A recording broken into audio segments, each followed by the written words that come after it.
Hey guys, welcome back to the channel. So good to see you all. Today I want to talk about Wuthering Waves, the game that seeks to compete with Genshin and give you a more complex combat system. I am all for it, as combat is the reason why I join most games. Now I want to get some of the lighthearted stuff out of the way before we dig into it. If you don't like Skirk's design, just unsubscribe from my channel right now. Please don't actually do that. But she is a fine character, my favorite aesthetically pleasing character in the game. So I just wanted to put that in there in case anybody was wondering. I'm still an Ayaka main. Now this is some BS, guys. I have had the enhancement ores for the weapons, the 3-star material that you use to upgrade your weapons at max, which is 10,000, for so long that it is now hindering my gameplay to the point where I cannot collect rewards from anything. Battle Pass, Spiral Abyss, Fontaine's little fountain reward system. Everything comes with Mystic Enhancement Ore, and as you can see, once you hit 10,000, it's considered max. You can't buy it because it says that I'm at my item storage limit. I can't claim rewards from events. I can't do anything. I can't even get the open world chests when they drop them onto the open world, whether it be in the water or on the ground. It just says that my space and inventory is full. I've had to start leaving them out there in the open world. Genshin Impact, you need to fix this. Increase the maximum capacity from 10,000 to 20,000. I've been playing your game for 3 years, 3.5 years, however long it's been, religiously, and that's how long it took me to get to this point. And I was buying about I'd say maybe 50% of the time I was buying your battle pass. So I was getting a little boost in the Mystic Ore enhancement from that point of view, but it's still ridiculous that I'm at this point now where I don't want to be spending my resin on upgrading weapons material wise in order to be able to use the Mystic Ore to claim other rewards. It's just propaganda at this point. So please, Genshin Impact, let's go ahead and increase the Mystic Ore enhancement. Like, this is some BS. Like, at this point, I literally have had to go through my inventory and clear out over 1,000 of these Mystic Enhancement Ores, so I had room so I could claim future rewards from events, Battle Pass, the Fountain, and any other rewards that they give in-game that comes with Mystic Ore, which what I'm learning is pretty much every freaking reward offered has it. Anyways, just please fix the Genshin Impact. It's a real simple fix. Just increase the capacity from 10,000 to 20,000. Double it. We're all good. We're happy. Now, let's talk about Wuthering Waves, guys. I am a loyal Genshin Impact player, right? But one of the things that I've always had a gripe about was how the combat wasn't eye-popping enough. Now, a lot of people complain about easiness, and for me, when I first started, it was my first introduction to a Hoyoverse game, so I didn't understand how to build characters. I didn't understand about anything about artifacts. I had to learn on the fly, and the first year, I made a lot of mistakes. I'm gonna be honest with you guys. I didn't know what the hell I was doing. I took my Chi-Chi's talent for normal attacks. I crowned it. I crowned my Jean's normal attack. I crowned my Kaching's normal attack. Like, I didn't know what I was doing, right? I learned from playing, experiencing, and then after a while getting tired of the fact that I was getting railed with like 7 DPSs in the Spiral Abyss and I wasn't 36 starring. So I started watching YouTube videos on how to build characters and my whole world changed. I started actually building my supports and I realized, holy crap, this game is way better with 1 DPS and 2 or 3 supports, whether it be healers, shielders, whatever you got, versus just running in there with, back then it was like Diluc, Kaching, like all these characters who I thought were 5 stars, so that made it easy. It didn't. It made it harder. So once I learned that, and I kind of got the understanding of how to build my artifacts. Oh, just as a quick little side note here, I was AFK for like the first part of this battle here, and then when I came back, I realized, oh crap, I'm about to die, and so the ending was kind of crazy. I couldn't believe what happened, so just a fun little thing here. Let me know who you think's gonna win, him or me. Anyways, so once I figured out how Genshin worked, my skill had carried me because they had a dodging mechanic in there to the point where I could beat most of the content in the game. The artifact system was just kind of how long it was going to take me. Obviously, the permanent buffs, whether it be the talents, the leveling up the characters, or leveling up the weapons, it makes it easier, but it's really the artifacts that makes or breaks it, makes it different. So anyways, the reason I'm telling you guys this is because I was wet behind the ears. Now I know what I'm doing, and when I picked up Honkai Star Rail, it was a very similar system I was familiar with. I picked it up, I destroyed it within 6 months. I was 30 starring, which is the max you can for their MOC, which is their version of the Abyss.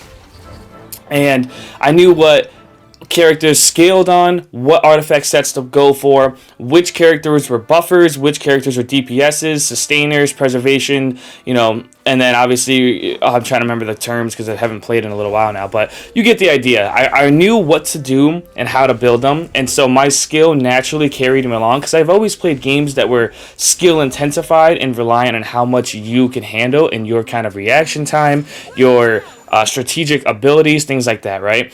And so this game was a breath of fresh air for me, which is why I was like, man, this is awesome. This is a system I've never seen before. I haven't really dealt with. I don't play games like Elden Ring and things of that nature where like they have similar kind of systems. So this was newer to me.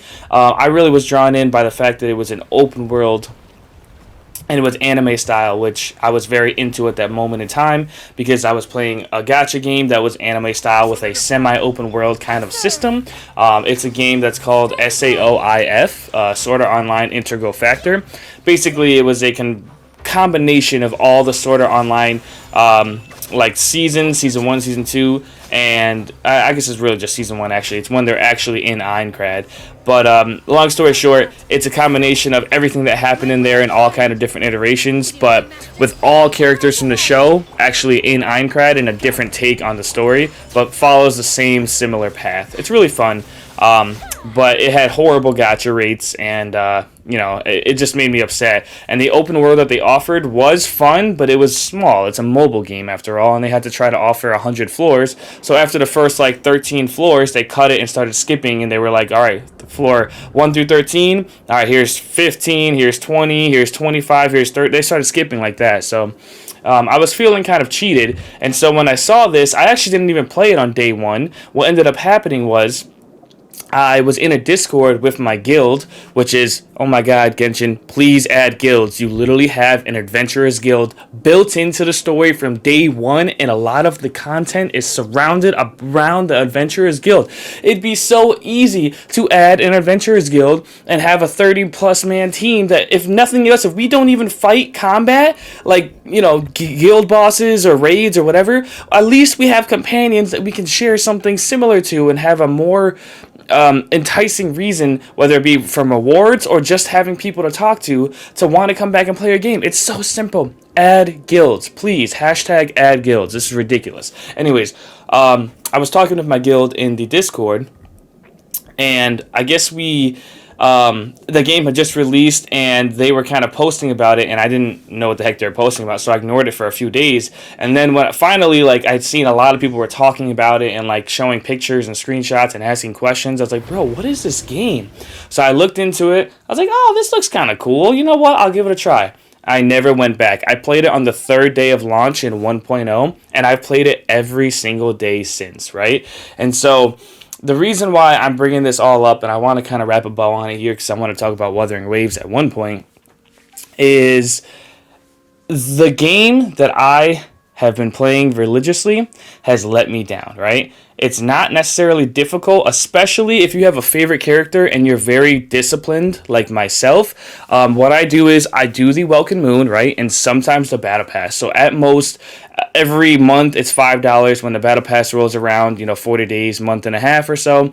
I'm literally spending maybe $10, maybe if I wanted to buy it. And again, I only did it maybe 50% of the time. So maximum $15 a month, minimum $5 a month. And at points in the game, I was free to play. So now that I've painted this pretty picture about how dedicated I've been to this game, the things that I've experienced, and how I got into Genshin Impact, Wuthering Waves was not even on my radar. If I'm being honest, I heard about it. It was just one of the many pre-releasing 2024 sneak peeks of the newest, hottest gacha game of Genshin Killer, blah, blah, right? I don't get into the drama. You'll never see my channel having drama per se. If I call out somebody, it's a quick tidbit, touch on it, and move on, right? I'm never calling someone out. I'm never trying to have confrontation. And I'm never trying to have a community that will attack other people as well. I'm literally just trying to better the world than how I walked into it, right? I leave it better than how I walked into it. And Wuthering Waves was one of those games I saw. I was like, sure. Look, there's cool combat, but it's kind of dull looking, not really eye popping.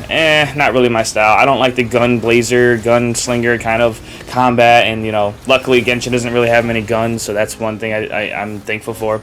But they did, and it was just kind of, I don't know. It's one thing that turned me off on Honkai Impact 3rd. I felt like they were copying very similar to that in the Wuthering Waves, blah, blah, blah. So, long story short, I was like, cool, don't care. I saw, like, my boy Tectone playing it, and I was like, yeah, looks fun, but not really my style. I'll stick to what I'm doing. Like right now, I'm hardcore playing 3 games. I'm going between Genshin, Honkai Star Rail, and Call of Duty Modern Warfare 3.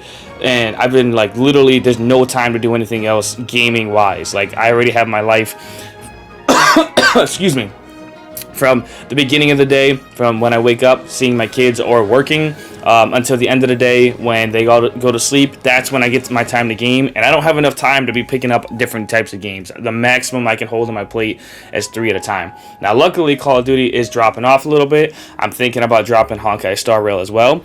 So, right now Genshin Impact's the only for sure that I'm still playing. I'll be able to pick up Wuthering Waves if it's as good as I'm hoping it is. But long story short, what I'm basically saying is I wasn't interested until I saw the developers' conversation from the feedback and the backlash they had gotten from their first CBT closed beta test.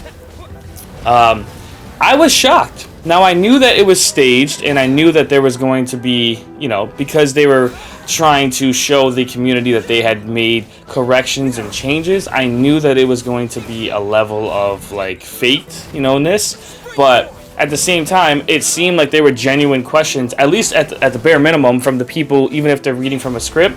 It felt like there were questions that if I was in the room or other people were in the room who generally had issues with this game, they would say these questions. And so it felt genuine to a degree in that aspect, which I was very impressed with. And just, how they showed the differences from the game beginning to end, what they worked on, what they talked on, it really kind of spurred my interest. I'm not gonna lie, I was like, dang, that's really impressive that they've just overhauled their whole story 90%. They really changed the characters' looks. They really gave them more human-like features, and the beautifulness of their bodies, I believe, was the exact term they used. The whole 9, right? So I was really impressed with the color upgrade, with the echoes, which is basically like Pokemon in their game. It's open, and it's enemies in the open world that you can collect and you can use within combat that give you different attributes, abilities, and just kind of different strategic ways that you can interact with the enemies as well, which is really cool. So I'm actually willing to give this game a chance, man. I mean, right now, Genshin Impact, if you guys haven't heard, they're kind of in a freaking... they're out there in a forest fire in the middle of the desert, bro. Like, that makes no sense, but I was trying to reiterate how dry it is and how a forest fire could start. And long story short, Genshin Impact ain't giving us any rewards. They're giving us freaking 3 wishes for 3 years of faithfulness, and it's just kind of crazy how the CN community is just blowing up on them, and we've always had our gripes that we feel like we're not heard, yada yada yada. I'm not going to reiterate everything you've heard by now because I'm a little late to the party. Long story short, Genshin Impact is not really like doing it for me. I do want to say this, I did continue to play Genshin Impact this entire time, but I played it a lot less. It was strictly log in, do dailies, log off for like 2 or 3 months straight, which is why you guys haven't had very much content from me, especially recently. I literally have just been playing Call of Duty, and I realized you guys don't care about my Call of Duty content as much, which is fair enough. You don't watch me for Call of Duty, but if you guys look at my roots, like some of my older videos from the very beginning when my channel started, it was all Call of Duty based, so that is part of my roots. I'm not going to post as much of it though. It's going to be more so for personal stuff, so I won't mess you guys up with that. But long story short, I do look forward to Wuthering Waves. I don't have super like crazy expectations. All I can say is that I enjoy games that give you difficult content and a complex combat system that makes it feel fun. It's eye-popping, it's pizzazzy, you're moving, you're flying, you're zipping, it's fast-paced, high-octane gameplay, and that's what they promise to deliver. So I'm very interested and ready to play it. So I don't have access to the CBT2, I've been, trying to, but for some reason I can't get access. Unfortunate. And I am thinking about dropping Honkai Star Rail. I've been playing it pretty religiously. I know they got their 2.0 update coming in about 10 days or so, whatever. I'll play it, I'll grind it, I'll get all the stuff done, but it's turn-based at the end of the day, and although it's the best turn-based I've ever seen and played, and I give them kudos for giving us what they have and how good the game is, I know that it's already losing my attention, it's already losing my interest, and so at this point, you can only go so far, in my opinion, with a turn-based, because there's a limited amount of things you can do, which I know a lot of people complain about Genshin Impact in the same breath. They're like, hey, what do you mean? There's, you log in to do your dailies, you log off. Well, for me, I was able to find ways to get on and stay on longer, right? So I was trying to collect materials for food so I could craft the large quantities of the Adeptus Temptation 5-star food. I was trying to do open world artifacts, since I've never spent resin on artifacts like, what is it called? Resin refills. The only way that I can compete with a whale who's literally refreshing every day, however many times they can, I don't know what the max is because I've never done it, but is doing my open world artifact run, which literally gives me over 131 and 2-star artifacts every 24 hours. So that, makes up for some of the artifacts that I lose out on, but I still don't end up getting as much as I could, or wish I could at least. Long story short, there is I found ways to make myself play the game longer. Whether it be just, playing a co-op, asking people if they need help, or just running around and talking to them, or doing my open world artifact run, doing the materials for the food so I can cook more things and have more things on standby. Like, whatever it was, I found a way to play like 5 or 6 hours every day for a long time, for years. And to this day, I still at least like an hour a day minimum, because of the artifact run being like 30 to 40 minutes. Actually, I think it's 40 minutes almost on the dot. And then my usually my dailies and my resin runs. So right around an hour is what I'd say is what it takes me. Long story short, I keep saying that. I'm so sorry, guys. I'm interested in Wuthering Waves. This channel, to give you an idea of the direction that we could be heading, we could very well be heading in a Wuthering Waves Genshin Impact kind of scenario. Because I know you guys like the Honkai Star Rail content, but it's like I said, turn-based. I'm not really feeling it as much. Now, what I will say is, I have about 120 wish saved up right now in a Honkai Star Rail.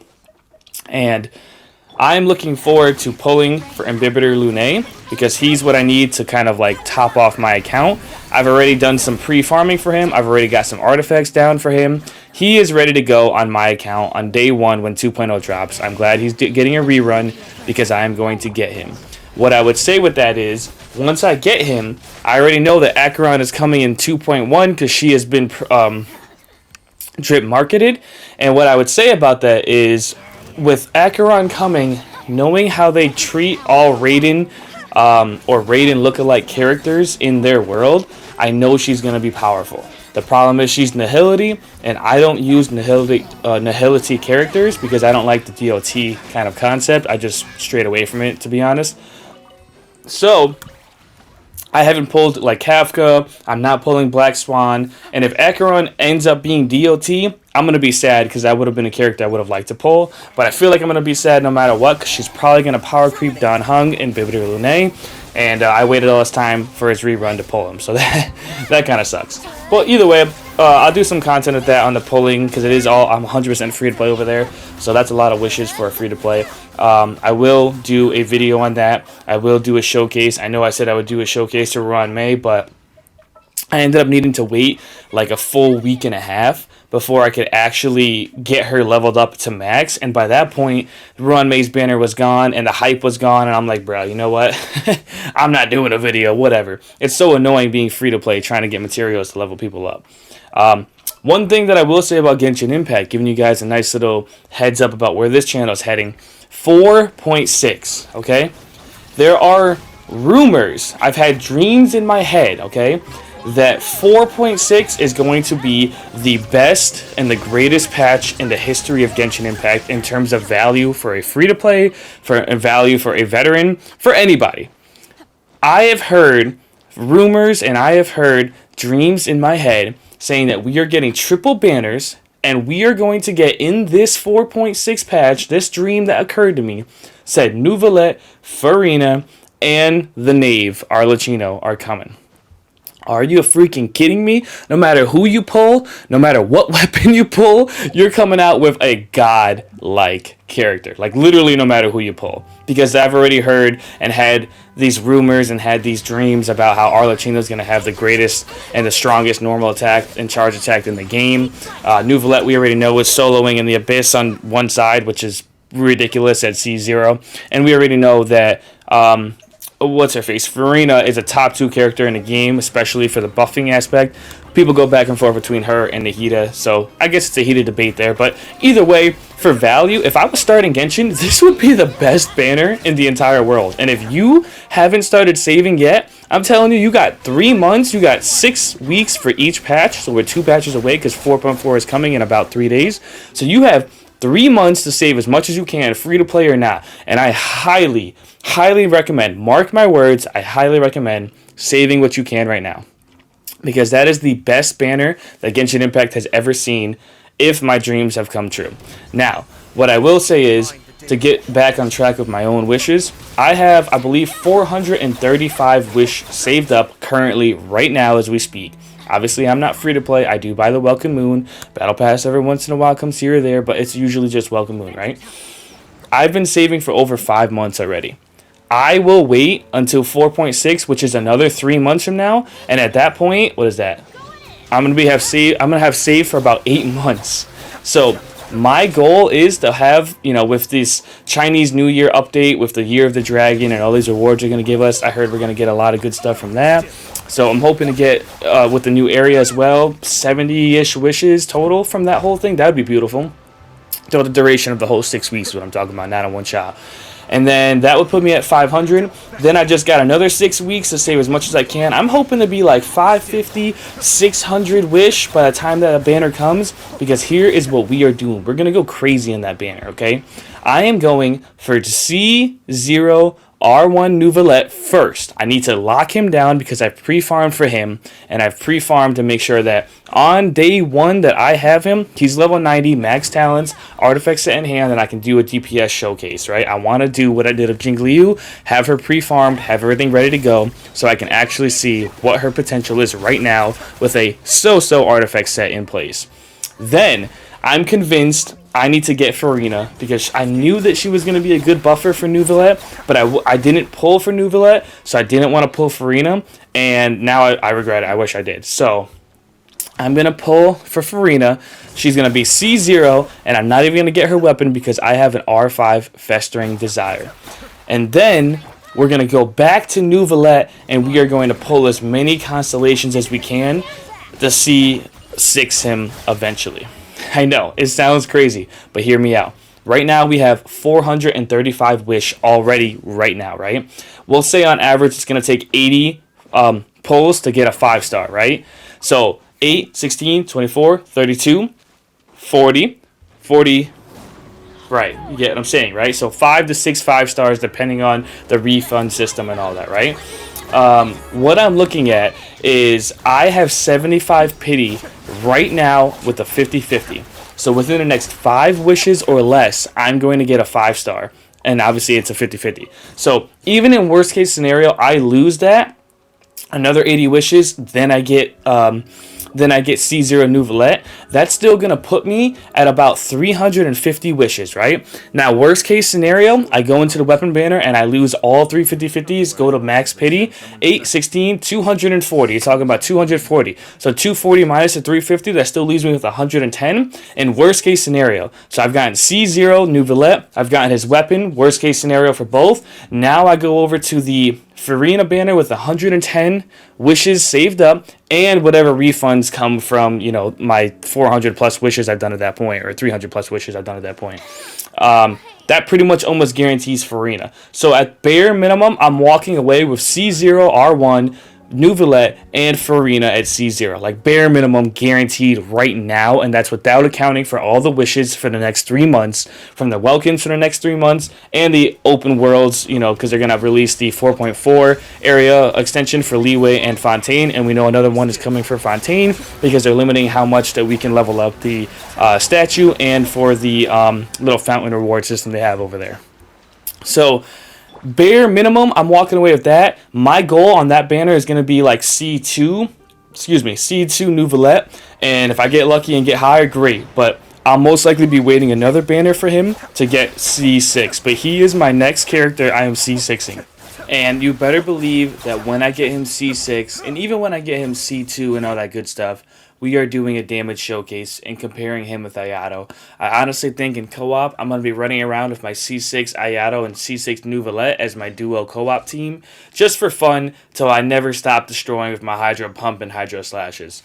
Anyways, getting back on track, no matter what, I'm walking away with C0R1 Nouvellette and C0 Farina with the Festering Desire at R5, because I do have that from the 1.2 event in Dragonspine when that had released. So without that being said, back to Wuthering Waves. I am going to try out Wuthering Waves. I'm probably not going to get into the CBT2 because the closed beta test has already reached its limit in terms of applicants and acceptees, but I will play it because I enjoy the quick reaction time, the quick dodge, the QTEs, basically, the quick timed events, where you can actually showcase your skill. In a game like Genshin, it's highly reliant on how you build your characters, how well you can succeed. You could be, brain dead, never played a game like this before, completely new to the genre. You have a really good shielder and really good built characters, and you just go through the rotation and press a few buttons, and you're beating the whole game, right? You can't necessarily roll up with a level 1 character, or in this case, characters. You can't have 4 level 1 characters and just go ahead and beat the Magu Kenki or, whatever the heck else, Spiral Abyss. Like, you literally can't. They have too much health. You're talking about millions of health, and you're doing single-digit or maybe double-digit damage. Like, it's not even fair. And if you're lucky, maybe triple-digit damage. So, long story short, Genshin Impact is a game highly reliant on how much time you put in. The reward will reflect that. The type of game that Wuthering Waves is and the type of games that I usually flourish in are the ones that are more so dependent on your skill level, how well you can dodge, how well you can read your enemy's attacks, and how you can adapt to change in the fighting system of the enemies you are currently engaged with. So that is definitely going to be a game I try. It will most likely become my main along with Genshin. We'll see which one takes over the YouTube channel. It really just depends on which I'm having more fun with, I'm being honest. Because if you guys saw, there was a spurt where I started playing Honkai Star Rail non-stop. Genshin, I was logging and doing dailies resin and getting off. It was a 10-minute spurt at most for 3 or 4 months straight. And I was posting Honkai Star Rail content because I had pulled Jing Liu, which was my favorite character in that game, and I was just having a blast playing with her. So if that happens in, Wuthering Waves, let's go. Then that's going to be the direction our channel takes. It's another open world game, and I hope you guys follow me through the journey, enjoy it, and you leave your comments, your likes, and your subscriptions if you end up enjoying the content enough.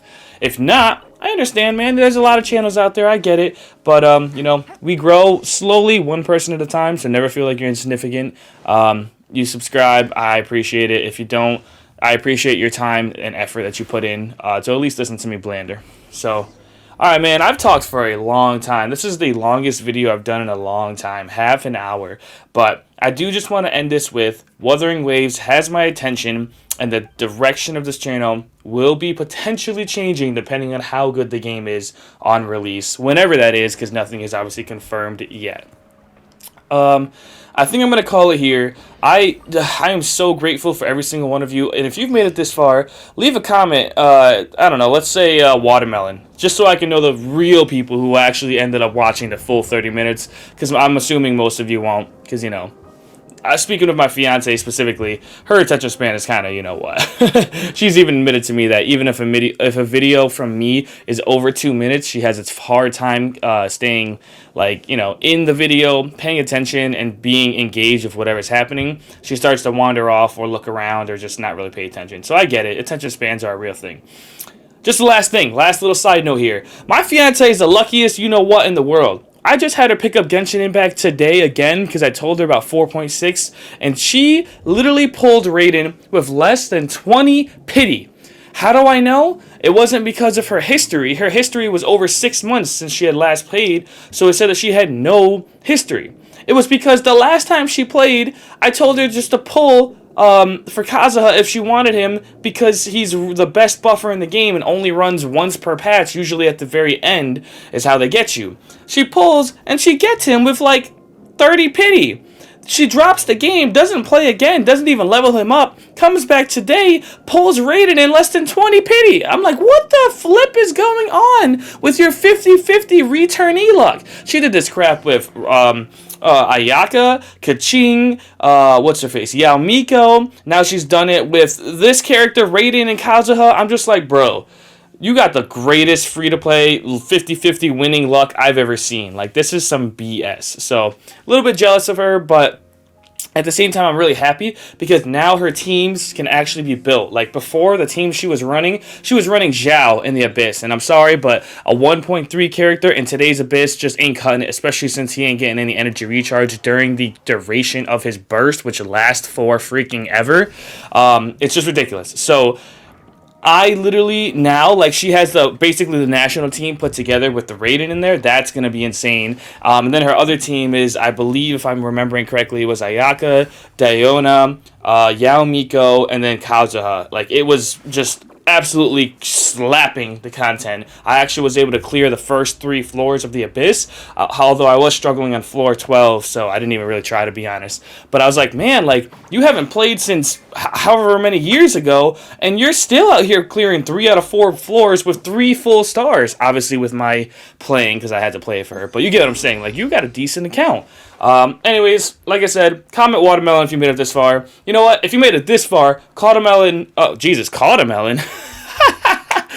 Comment watermelon and cheese. No one will know what the hell you're talking about except for me, and I'll know that you're a real OG. With that being said, thank you guys so much for tuning in. I'm going to end the video here. Let me know your thoughts about the entire video, and I will catch you guys in the next one. Ad Astra, Abisask.